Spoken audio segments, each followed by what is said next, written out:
Good morning, and we have some bonus material again from Forgotten Promises. We're doing that TLC. Today is week 3, day 2. I think I'm a week behind. I am. No big deal.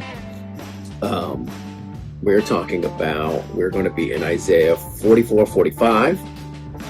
Disregard all the landscaping, but it is what it is. Isaiah, we know, is a prophet. About 100 years before the exile, and prophesies about the exile. He's prophesying 150 years before King Cyrus, which we're going to read in the book of Ezra. We're talking about remembering, returning, redemption. There is a section in here, so it is Isaiah 44 verses 24 through getting into the next chapter, 45, verse 13. So, again, he's going to prophesy about a king that is not a Hebrew, Persian king that's going to rebuild the temple, which is mind blown. And thus says the Lord to his anointed, to Cyrus, whose right hand I grasped to subdue nations before him, and to loose the belts of kings and open the doors before him, that gates may not be closed. I will go before you and level the exalted places. I will bring in peace, pieces of the door of bronze, and continues.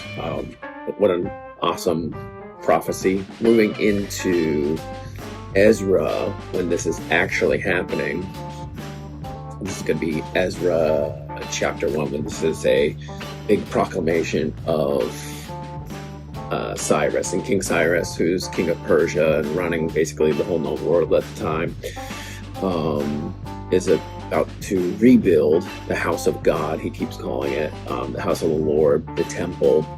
And it talks about I love Old Testament, talk about the numbers and everything, how many basins and vessels full of different things. So we have a ton of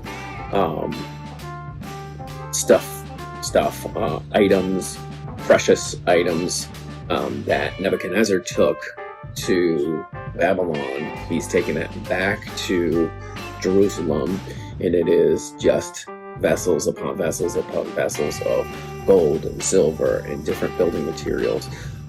And then he takes a big team. We'll probably learn a little bit more about that tomorrow. So, again, we're looking at the Old Testament, how it intertwines within itself. And you have Isaiah prophesying about Cyrus 150 plus years before it even happens, and the fact that a Persian king that is like king of the world, basically, is going to take time, effort, money, riches, and rebuild God's house.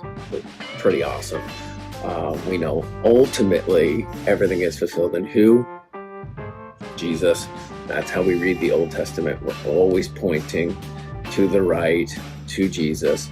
But I can't wait to get into what we're going to see King Cyrus do in the next couple of days, rebuilding that temple. Guys, stay sharp, get in your word.